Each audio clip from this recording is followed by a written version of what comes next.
I'm not gonna lie, this is actually super sick. This is our first podcast that we don't have a name for. So what we want to do, Doc, is hear me out. Is I want the viewers to pick our name. What we're gonna do is we're gonna cut down this segment, and we want the viewers to pick on Instagram what our name is gonna be. We wanted to do with our whole vibe of royalty, so implement royalty in some way. But we're gonna run a poll on Instagram. Go vote for your favorite name. That's why we're not gonna intro this as like "Welcome to the Royalty Talks" or podcast or anything. Right. We're gonna let the viewers pick because this is episode 1 with none other than my brother Doc here. Hey, thank you for having me on. I'm just gonna say real quick, if I was to pick a name, I don't know, I probably would go with like the Crown Pod or the Royal Pod, something like that of that nature. But once again, to the people, you pick. It's your choice. But I love what y'all doing with this. I'm very excited. So Doc came to us through the likes of CSC, who does run the best show in my opinion, because I love the mix and match of what they do of TCG and sports cards. They actually sponsored Doc to be here for us today. He's going to be at the FanCon show. You're almost at every single CSC show. Yes. We try to make down to every expo as well. So we're very excited to have Doc here, and we took advantage of this opportunity of having you here. So thank you. Why don't you, before we get into this, because majority of our viewers already know me, me and my cousin, we run the shop here alongside our favorite Dom, Adrian, and Danny. They're good people. Those guys are like our backbone to everything. But introduce yourself. Who is Doc? Dr. Collectible, man. I'm a person that collect all things. You talking about from sports cards, comic books, sneakers, you name it. My dad personally got me into collecting. I started out with video games. Okay. And Pokemon cards, things of that nature, and comic books. And then years later, I got into the sports cards.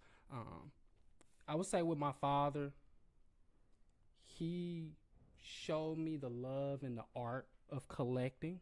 He never was into the whole flipping. It was just collecting what you like. So true hobbyist. Yeah, man. My dad. We're missing in this hobby today. Exactly. That's why I consider myself a collector, not a flipper. Dr. Collectible is not Dr. Sports Cards. I collect a lot. So for me, my dad put me in the game on a lot of stuff. And then not only that, I took it to another level when I went through some things in my life some years back where it had me living in my car during the winter for over a couple weeks. I went through a bad situation in my life and was able to bounce back through sports cards. So would you attribute that to sports cards or your resilientness to wanting to make it out of that position? Because no one wants to be there, and like it's really easy to just bend over and just accept what's happening. But did Doc really want to get out of that situation, or was it sports cards that got you out of that situation? Yeah, first off, personally, I wanted to get out of the situation. What happened was it was a cold night in my car trying to sleep it off and get ready for work the next day. And so you were still hustling throughout that whole... Yeah, I was working 3 jobs. I was working at Cracker Barrel. I was a wedding DJ. Okay. And as well, I was working my own after-school program that I was putting together at that time. So I was doing all 3 things, and like I say, the situation I had in my life had me to be put in a situation where I was living in my car for 2 weeks during the winter, and that's where Dr. Collectible came alive.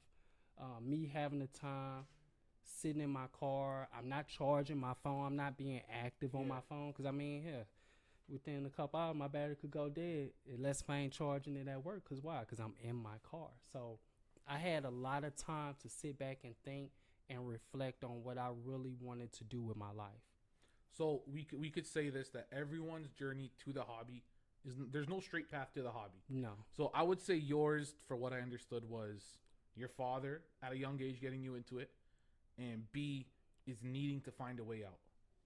Yes. Is you were down and out, and you turned in your hustle and your passion into one. Yep. But Doc today doesn't sound like the Doc from before, because to get out of Doc from before is you need to hustle buying, selling, flipping cards. Is that what you were doing? Because today's doc doesn't do that. I don't see you buying, selling sports cards. So how did you get out of it? Because you don't buy and sell right now. Were you doing that before? Yeah, and that's I'm kind of glad you brought that up because buying and selling was the first thing I was doing for like 3 years straight. Wow. Buying Kobe Bryant pop ones, autographs. I was buying stuff up, sending it off to the grading companies, auctioning it off. First card that I ever bought, I sold my Xbox Series X that I bought for $550. Sold it for $1,200 6 months later on eBay. Bought a Kobe Bryant autograph, Fab Floor auto. Sent it to PSA. Came back PSA 10, pop one. Golden auction, sold for $3,700. After that, I didn't look back. I quit majority of my jobs. I was still DJing, but then eventually that left about. And how I became what I am today, I told myself, how can I make revenue in the hobby without having to sell a card? That was my biggest thing because I'm like, I'm selling cards. I'm doing everything that everyone else is doing, but how do I separate myself? And I said, content. I said, how early was that in your journey? How early did you want to separate it? How many years ago? That was, so I've been in the game for like 5-6 years heavy, like doing this professionally. I want to say maybe 3 years after really trying to get into it. Because for me, it was like, okay, I'm buying cars, I'm flipping them, I'm flipping them. But like, how do I separate myself? Because I don't want to sit up and buy and flip cars all day. I want to collect. That was my biggest thing. Yeah. I wanted to get back into collecting. I didn't want to flip. So what I did was I switched my whole persona to being a media ambassador for the hobby.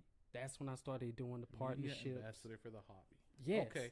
I created that term. So you are the catalyst the hobby is using to get to new hobbyists.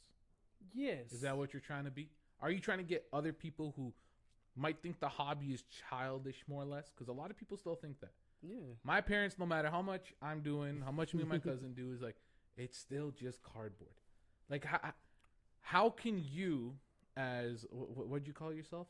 A media ambassador for the hobby. Yep. How can someone like you, through your content, convince, not per se my parents, but an older generation of people to be back into the hobby? As not only just collectors, but investors, if you want, because there's a lot of those now. They call themselves investors. Exactly. As opposed to just being out of the hobby. So how can Doc do that through his content? Yeah. So the biggest thing for me is that I try to share me and my father's journey. Okay. I see that. I try to bring him to the national each year that I've been there. Other events, I try to share this journey with him, which once again, he gets me connected to the older crowd. So how I will come to that older crowd that may have left and trying to find their way back, forget all the outside noise. Go back to the essence of when you was collecting and how you felt, whether if it was baseball, basketball, TCG, comic books, VHS tapes, DVDs. I don't care where you found that love. You got to find that back. Then for me, for the older heads, enjoy what you're collecting. That's the biggest thing. Kids nowadays, I don't see them really enjoying what they collect. Kids nowadays, I think through the fault of social media, want to buy and sell cards to make more money to be able to show it off. Yes. That's a lot of what I see. And I can't blame the kids because they see it. They see kids their age having 100 times more than they have through social media. Little do they know social media is not always the truth. It's easily like blown up into false proportions. So I don't know. Now I don't see kids really collecting. I see like the 3 to 6 to 8 year olds collecting. But as soon as you're like 9 years old, so like what, grade 7 to like grade 11, grade 12, is they're only really doing it to make an extra buck. I can't blame them because the opportunity is there. Right. But the love of the hobby's taken out from those kids. You know what I mean? Like the innocentness of like, we see it in shop, right, Dom? We see it in shop. Kids come in and they want to rip packs. I'm talking kids between the ages of 4 to 8. They want to rip packs because it's fun and they get the cards they like. Right. The older kids are in, oh, that's $100. It's my favorite player, but like, can you do it for 75? We're always willing to work a deal with someone. We always want to, and I'm pretty sure the whole hobby's like that. But True. it comes to a point where they only want to buy it for that price because they know the market's 100 and could flip it for that amount. Yes. So that's really what I see is like kids see untapped, market share in there, so where they could benefit off of it. I'm not gonna say it gets annoying to an extent, but it's definitely an avenue in the hobby. But the collecting is taken out. The true collecting is taken out. Like personally, well, we're gonna talk about your collection, but my PC is I collect sealed cases of Pokemon as a form of investment, and I like the box arts. So with every case, I buy one individual and I put it on top, and I have the case and a box art of it, which I personally enjoy. And I also collect TCG. I collect cheap TCG. Why? It's inexpensive, and I still have the cards I want. But I don't see other kids taking that approach, which I'm not going to say is sad, but it's something where I want to see more kids doing is collecting. Yes. I want people back to collecting. Exactly. We should all be able to hustle off of cards a little bit more, but we all got to collect. Like, we all got to have a PC. Nowadays, there's a lot of people that come up to the booth and they're like, I don't have a PC. I PC money. Right? Yeah. Which is like fair answer, but like there's somewhere in you where you want to collect something still. Right. So to me, it's like, yes, flip, but like collect something. Enjoy the hobby a little bit, And we all can't be flippers. Like, like we all can't run a business like you, brother. Like you have trust me, running it is not through the way I say it is me and my cousin were the idiots that took the chance, but the guys who really run it for you are the guys behind the cameras. It's Adrian, Dom, Danny. Like you could run, you could start something, but you can only take it so far as a 1-man or 2-man operation. You need a team behind you. So what's missing is people building a team. And I truly believe, like, we haven't built a team, we've built a family. I'm not kidding. Facts. Like, seeing the guys behind, like, they truly are, like, an extension of our family. And, like, I see what they put in, and they see what we put in, and, like, we all just work together. Being an owner, like, I always tell them, like, we're not owners. We all are on the same level. Yeah. Like, as soon as me or my cousin, my business partner, allow us to be above them through even just a title, it's like the dynamic is not there anymore. It's like we're only in it to make a profit, which I was just not complaining about, but making a point of, where it's like people are just in it to make a profit. We are hobbyists at heart, so we just wanted to create a space where people could come in and collect and be a hobbyist. Yes, obviously we need to turn a profit, which we do through selling boxes and wax and buying and selling slabs, which every hobby shop needs to do that. You got to turn a profit to be able to put out a product where people want to come and spend time with you and enjoy the hobby. Yes. There's some people that need to make the profit to provide the experience, and there's some people that just collect to enjoy the experience. To us, we see the value in making the dollar to be able to give the experience, and for customers, they pay to receive the experience. And that's with every hobby shop. There's not one hobby shop better than the other. We're all the same. We just offer a different way of the hobby. You know what I mean? I love how you explain that. Same way I look at content on social media, especially when you're creating content in a hobby. It's either two things you're doing. You're creating the content, or you're probably the person that's watching it and being either consumed by it or learning in the process. So for what you say in that aspect, I definitely agree with you.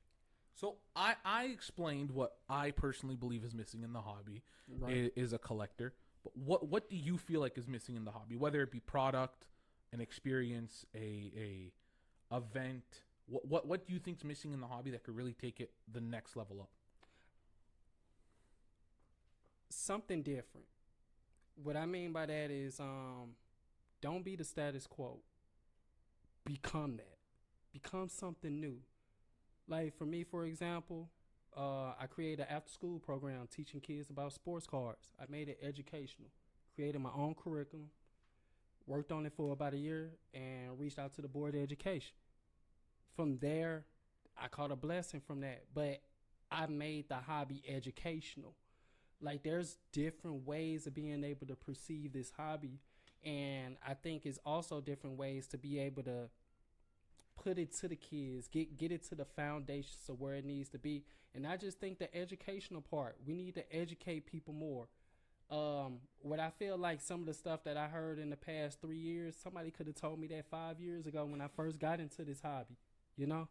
So for me, I think, no, I'm not going to say I think education needs to be the one big factor that needs to be put on people, because the more we understand, the better we know how to move, the better we should be able to treat each other. Because I'm going to be honest with you, one of the biggest reasons of me falling back from flipping cars because I was getting done wrong. You know, look up, oh man, I sold this car for this price, or me not doing my own homework, or me not knowing the fact that someone is here to teach me and let me know about comps. Let me know about, you know, the market value on cars, product. Don Russ ain't the same thing as Flawless. Even because you got a Kevin Durant auto and a Don Russ might be worth about 500, but they ain't the same thing as Flawless. Like learning product. So where can we educate these kids? Are you talking about like at card shows or through content or a mix of the both too, or should shops take that initiative and offer an educational program to kids 12 and under, 15 and under, 10 and under? So, which avenue should we approach that through? I think it should be, I think the educational aspect should be seen everywhere. So like, for example, y'all card shop, maybe y'all might do something every Thursday where y'all have kids and teach them about the hobby, whether if it's about the market, learning about product. Also at car shows, there need to be workshops. Like, there's no reason why we shouldn't have workshops and kids should be learning some type of aspect about the hobby in an educational way and making it fun. Also, I think it's going to have to start at home with the parents. At the end of the day, if your parents are involved in your life, they should have some type of doing where, hey, this is what's going on at home. This is what I'm teaching my son about. Once again, when you ask me about how my journey started with my father. My father taught me everything that I need to know about sports cars, about being a collector, not a flipper, not how to get your next dollar, how to enjoy what you collect. Now, asking the parents to be into it, everything's expensive now. Yeah. And kids love to rip as opposed to buying their singles. How can you justify a parent buying like that just released a Pokemon Prismatic Evolution box where retail should be like $75 more or less. Now it's 200 Canadian. And if a kid wants to rip, how can you convince the parents that it's worth spending the 200? Or should the kid go for a cheaper product? But if the kid gets a cheaper product, they get worse cards in order to flip or in the future wanting to trade up. Interesting question. So I think that will go back to the parent. It's almost a two-way answer to this. First of all, it's about the parents' pockets. What can you handle for your child? Because at the end of the day, I understand Jimmy, I understand Lisa, that I ain't got it right now. Maybe I get on my next paycheck, but this is what I can do. That child has to understand that. Yeah. Like, you know, as a parent, have some authority. I don't even have kids, but I have an after-school program. There's some type of authority that needs to be there. So, okay, I couldn't get you the product that you wanted, but maybe I might be able to get that when your next report card come out. Fair. And also for the parent, work harder. If you know your child want this, you might have to pick up another job. Yeah. If you want to be in this, you might have to grind a little harder. Pick up a little side hustle on the side, you know. Or even don't disappoint the kid. Buy them the single. Thank you. Instead of spending $75, spend the $30. At least they'll be happy with the card they want, you know. So, I don't know. That's interesting. I see that a lot at card shows, at the expo, CSC, where like parents bring their kids to experience the show, but not always are they willing to spend the $50 to $60 on the card. So, knowing, like, explaining the shows now is you coming up to Toronto is the first time I think I saw you here was at CSC, Canada Sports Card Show, maybe a year some odd ago, maybe slightly longer than that, maybe. Yeah. Why did you want to come to CSC? Why was CSC so attractive to you? Because CSC is not the status quo. Once again, I'm always about what's new, what's different for the hobby. What could be placed in this space that we can learn something different from? And I think CSC brings that to the table. This is not just sports cards. This is not just TCG. You're talking about K-pop. You're talking about, once again, comic books. You even have a live performance. Yeah. That's going to be at this upcoming show. So that's for this upcoming show, which CSC has done 5, 10, 20, 100x what they were in the beginning. But in the beginning, when they were just a card show, what was so attractive to them? Because now, they are doing the fan experience. They're bringing in the singers. They're bringing in Artist Alley. They're bringing in people for autograph signing. But what in the beginning was so attractive? What stood out from watching their content online? Well, first of all, being family oriented, I stand on the principles because I know I got kids watching me. I know I got adults watching me. I have to set an example, regardless at the end of the day. So for me, I felt like they set a professional example, and I want to work with that. I want to work with individuals that want to get to the kids, that wants to build a family type of show. Then the other thing was that they believed in me at a time where I wasn't getting many opportunities. I was just finding myself as a content creator, or as what I call myself, a media ambassador. They took a chance on me and was like, yo, we believe in what you're doing. We want to bring you on. And from there, that took me to a whole nother mindset of saying, like, it's been almost close to 2 years now. And for me, it's like they family.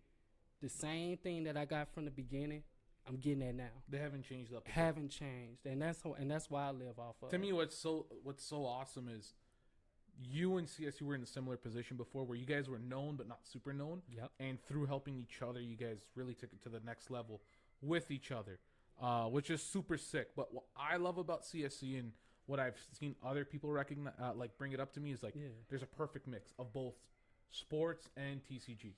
Yes. It's where if you go to like some shows where it's just sports or just TCG, CSC brought it in a way where it's both. They do both TCG and sports perfectly. It's a perfect mix. Everyone's able to be under one roof and love and respect each other. If I'm not into sports and it's a TCG, I'm not going to make fun of you because you're into vice versa. So that's what was sick about CSC. But along with what I was just saying about sports and TCG under one roof, you've seen it way more. You go to way more shows than we do. I'm not going to say why don't, but where's the difference between sports collectors and TCG collectors? Why do one think that the other is weird and vice versa? I've had a friend tell me this a couple years back. He was in sports cards and TCG. He left sports.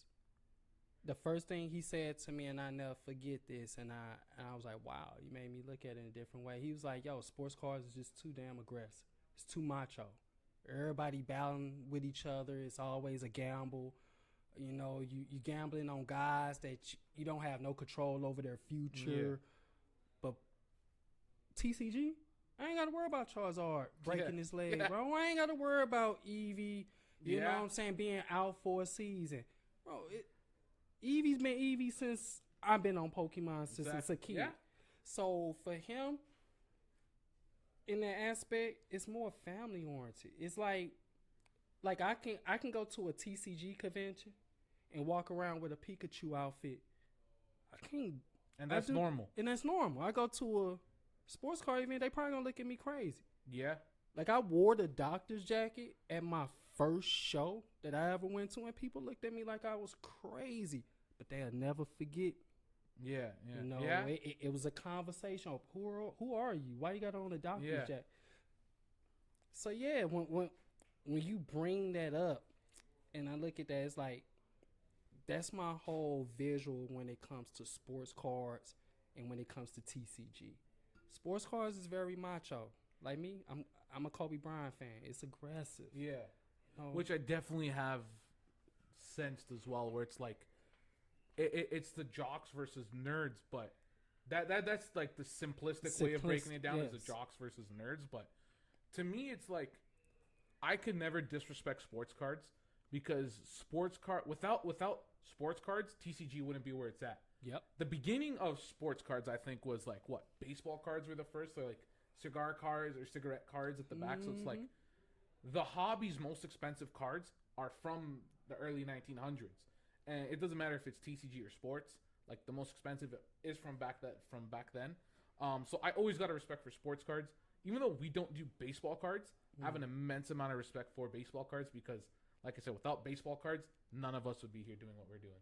You know, the 52, is it the 52 mantle? Is that what everyone 52? Wants?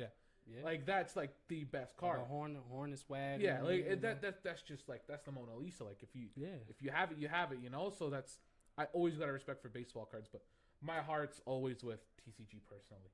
Like I've been a TCG guy. I try to dabble in sports cards. Like I'm a Bengals fan through and through, and I was buying Burrow autos, and then they didn't sell at the peak, and he got injured, and now we didn't even make it to the playoffs. Those damn Broncos. Nah, don't get me started about those Broncos, man. Man, don't get me started about Kansas. If Kansas City would have won, but they didn't. And they threw it on purpose. They didn't want to see them Bengals. No, they didn't. No, what a waste putting those Broncos in there. They even put up a challenge. They got slapped. Oh, one nice throw by Bo Nix, and then what happened? Nothing. Joey B, Jamar Chase. Right? Jamar Chase, Trey Hendrickson. Triple crown. Okay. Triple crown. Dom, you hater, talking about my Bengals. All right. Hey, we would have been there. Chase Brown was a. Now that we getting on to this, like, cause I play fantasy. Okay. Sports. I play fantasy sports, and like I'm a sleeper. Yeah, I had Chase Brown this year. I drafted Chase Triple Crown, but like. Since we talking about, you know, sports cards, I think for me, I'm going to say this. I play a lot of fantasy sports. Okay. And a lot of the guys that I don't know, I learned about them through fantasy. Who's hot this week? What rookie is about to come up because someone got hurt? The third string running back is going to be playing this week. You know, so I think, for me, I personally utilize like fantasy sports to help me like kind of get in situation like, okay, Jaden Daniels. I drafted him on all of my fantasy. You've been on Jaden Daniels. I've seen the stories. You're on Jaden Daniels. Yeah, so it's like that where I kind of knew in fantasy, oh yeah, Jaden Daniels, dual threat quarterback. He's going to get points off his legs, just like Jalen Hurts. He's going to get points in the air. That's somebody I want on my fantasy team. So you know what? If I'm going to invest him on my fantasy team, I'd probably be willing to invest in him in real life. Well, Commanders are finally doing better. Not like that Sam Howell guy. Woo. I know the hobby was going crazy on Sam Howell a year or two ago. Jaden Daniels is legit. He's legit, but he's no Joe Burrow.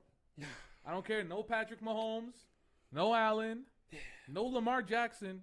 Don't get me started on Lamar. Yeah. Don't get me started on Lamar. Yeah, Lamar got his. Joey B, the number one quarterback in the NFL. I don't care. I don't care. I'll go toe to toe with everyone. Joey B, the best quarterback in the NFL. I stacked him this year on my fantasy team. On one of my fantasy teams, him and Chase. Man, it was a great year. It was I could imagine. It was a decent. But going back to Chase Brown, that guy exploded out of nowhere. Boy, what? Chase Brown exploded out of nowhere. And that guy, I'm not gonna say a local boy, but he's down in like Windsor, I think he's from, London, Windsor area. Mm-hmm. Sick to see him doing good on my favorite team. So like, I'm happy to see that. But man, Bengals, we're coming back next year. I promise you. Yeah, I think next year we're coming back. We just need to beef up the defense. That's it, man. Just the defense. That's all we need. I feel like y'all like Atlanta right now. Like, don't compare us to Atlanta, man. We way better. We just missed the playoffs. Because they didn't win a game in September. Yeah. They didn't win a game in October. Like, right. They won a game, but, like, they should have won an additional game. True that. Why let it get down to the wire? Why do we need to prey on another man's downfall to get into the playoffs? Just win another game. Some I know about, because since we're on this subject, some I noticed about the Bengals, they cannot get the first end of the season right. It's like they lose, like, 3 to 4 games, you know? Always. Like, I mean... If y'all would have said it on the front half, y'all would have been good on the back half of the season. It's exactly like the Leafs, where we suck first period. You know, we suck the first period, but we'll pull it through. But sometimes a little too late. But that was the Bengals this year and last year. We missed it by a game. But no, I see what you mean by fantasy, being able to help you buy and sell cards throughout the season, Mm-hmm. seeing who's got most fantasy points, who's doing good, who's trending, who's descending, who to buy, who to sell. I see that. Yeah. I see. But football's a lot bigger down in the States, most definitely, in comparison to up here, because we don't have an NFL team, Right. which we don't deserve one, because the Bills are right down the street. It'll just be weird. Yeah. Like, as a Bengals fan, I'm not going to become a Toronto T-Rex fan during the NFL. Like, I'm not doing that. Yeah. I'm a Bengals guy through and through, so we don't deserve an NFL team. But what's the difference in the hobby across the border? Just going over to Buffalo and coming over to Toronto. Why is there the ability to buy and sell so much more in the States in comparison to here? Because you've seen it both. I would say this: if you're in the States and you haven't got a chance to come to Canada and buy, this is a great place to buy, especially if you about your money and you looking to, find them hidden gems out here and bring them back to the States, where you can get the flip. Here's my rebuttal to that. Talk to. I don't want to cut you off, but No. come in here, because you guys have a lot deeper pockets than we do. Only based off the scale of where you guys have more abilities to buy and sell because of the shows. But if you guys come and take our cards, we got nothing. We're left with base. You guys come and take our stuff. It's just, I'm angry now. Like, why are you taking our cards? Why can't Canadians go down to the States and buy and sell and bring it back? So in the standpoint of why, first of all, why would you come to America and buy? You guys have the States has a lot more buying opportunities than we do. We have, I'm gonna say it, we have two good shows. It's CSC and Expo. CSC's ran 3 times a year, maybe. Expo's ran twice in Toronto. Right. I'm speaking Toronto wise. I'm not talking Canada wide. Right. But we only have 2-3 shows to really do it at. You guys have a show every weekend. Yeah. Right? That's okay. And it's cheaper to travel within the States. Flying to Vancouver is going to cost us like $600. But flying from Buffalo to Atlanta is probably like, what, 120? Then you might be right. There's more opportunity in America. I've only been to 3 shows in Canada. Canada's big. Yeah. It's not expensive to travel through. They're very expensive. Yes. But wow. 3, hold on. 1, 2, we really only have 4 shows. 4 shows. I really want 4 to shows that it I out. know of. Yeah. We I had got- to squeeze the 4. Yes. When in America, well, it's like 4 in every Bro, little city. yeah. Literally. We got Canada wide. We got Expo. Right. We got CSC. Yep. We got that Van City card show. Fan City. And And that- then the that's- Bosa show, which is like D. Yeah, deep but in that's Vancouver. that's a monthly show they run. I wouldn't consider that. Right. That's not one worth me flying from Toronto to Vancouver for. Yeah. Van City card show maybe. Yeah. That's it. True. Like Canada's whole population, which a lot of it is in like Ontario, the GTA. So like, there's no point of traveling to the States, or no point of traveling throughout Canada for it if everyone's in Toronto already. I'm gonna go to Vancouver for what? Maybe get another card or 2, but I think it's up to the people here to put on better shows. Yes. That's what I'm saying. Is we there's no incentive for Americans to come up and bring their cards over. true. There's no incentive. Where we've experienced the past 3 shows, Americans come with duffel bags of cash Yeah. and just take our cards. And I have 0 issue with that because cards travel over borders. It's just that simple. But the hobby is super difficult up here. It's super difficult. Just because if you don't have the money, you're not playing. Yeah. That's what I've noticed. If you don't have the money, you're priced out. Especially with Pokemon nowadays, if you don't have the money, you're priced out. Yeah. Which sort of sucks, but I don't know. It's kind of weird up here where I want people to start doing better and putting on better shows. I think especially up I here. think I would want to see that too. Like I think CSC is doing a great job trying to push the needle on the expo as well. I see what CSC does at the expo, having their own It's section awesome how they area. both help each other. Expo and CSC, they work hand in hand together just to grow the hobby here. It's awesome to me. There's like where you think like they're competitors, but not competitors. They're helping each other. Yeah, they Because the literally stronger the help each hobby other. gets here, the more benefits both of them. But Yes. we've been on the pod for a while. I want to hit one or two more topics, and then Yeah. I know you're busy. You gotta head out. We got a big show tomorrow set up for. Excited. We got the trade night tomorrow and yeah, show man. Saturday, Sunday. But Yeah. I'm gonna ask you this because we got a baseball team up here. We got the Blue Jays. It's the only Jays. team in Canada. Yep. But baseball cards, we don't get anything up here. Why doesn't Top send us cards? That's that right there. I have asked. So first of all, I'm starting to understand the whole notion of the LCS and how these things are breaking down into businesses and things of that nature. The number one thing I've heard from car shops is that for some reason, I don't guess they're getting it. Like, I guess the word is allocation. Allocation, yeah. Yeah, I don't know why they're not coming to Canada to make sure product is out here. The issue is we have distribution companies that withhold product. That's what we believe. And it's very difficult to get that product. It's a very limited amount of product that distribution gets themselves. Right. But the way they're able to distribute it, it's also very difficult. So I can't blame distribution as a whole. To me, it's more allocation on the top side. Why isn't more being sent to Canada? True. It might be because of taxes or other reasons, but why not? Like, you're a large enough company where you could figure it out. Why can't we get more cards up here? For me, what really nailed it into my head, like we get nothing, is Canada didn't have an MVP buyback program. We didn't have an MVP buyback program. That was so a great program. What did, like, we had a couple customers walk in, Dom, bringing in MLB cards, like Topps baseball cards, for the redemption, but like we couldn't do anything about it because there's no way of us redeeming anything. And yeah. We have no information on it. Like, why doesn't Topps want to open anything up here? Like, we're a great suitor for it. Mm-hmm. We're like, what, Dom, 15 minutes from Rogers Center or whatever they call it, Rogers Arena, where the Blue Jays play. Like, we got a lot of baseball fans in this area. Why can't they open up an MVP buyback program up here? That's because the product is being sold above the border. Yeah. So why can't we facilitate it? So one thing I would look at is at Topps, are they seeing this market as something valuable? First off, like the country, I would hope so.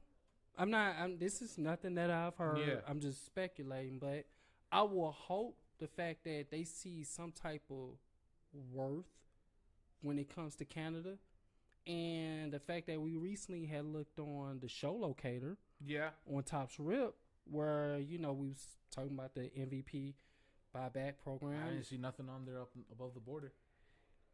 Wow.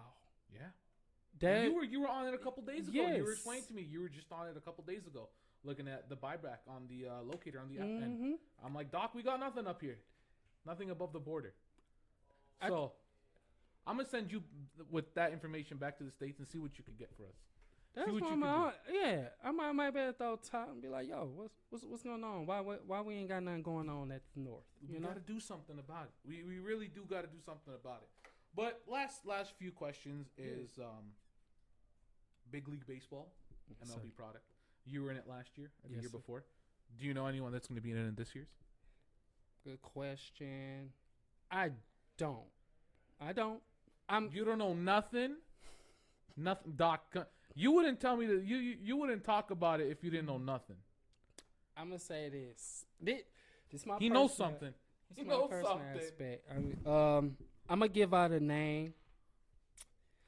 It's not an influencer or anyone, but it's the guy that can make it happen. And shout out to my brother Aaron Abrams. He does a great job at Topps. I would say personally, he picked me because of what I do for kids. Okay. It wasn't me. In last year's product or this year's? Last year. Why aren't you in this year's? This year? Well, New Year. I wish I could double up. I wish I could do a part 2. Man, who knows? Maybe he is. Maybe he's not telling us. You might be on one. You might be on to something. I like where you're going with that. Can you send us a box to rip? Yeah. Because we don't get nothing up here. So at least if Gosh. Doc could send us something. All right? No, we shaking on that. You see, All right, we're gonna do the Instagram live of Doc sending it to us, and we're ripping. We're going for Doc Autos. Got you. I'm, All right. I'm gonna send you a box. I got you. All right, I'm excited for that. My brother. Hopefully that will open up our door to getting more Tops products up here. I'm down. I'm very excited for that. And also for the trade night, let's turn up and let's create some culture to where Tops cannot be in a situation where they don't know who y'all are and make some noise and make sure that they come out here. I think doing the trade nights, what y'all doing, having other nights, bringing in the fan base of the people of the hobby and continue to create that household name for this brand. Yeah. Okay, let's do that. Tops should be not. Okay. So, guys, we're going to wrap it up with what Doc said. We're going to make this trade night unforgettable. So, I want to thank Doc for coming out. Thank you for being guest number 1 on our Unnamed podcast for now. Doc, I want to say thank you for coming. Hey. I really appreciate it. And I can honestly say this is the first and only card shop I've been to in Canada. Canada's big as hell. And shout out to my boys here. Yeah, come on, man. Merch. All right. What's going on? There we go. Thanks, guys. We'll be back episode 2 hopefully soon.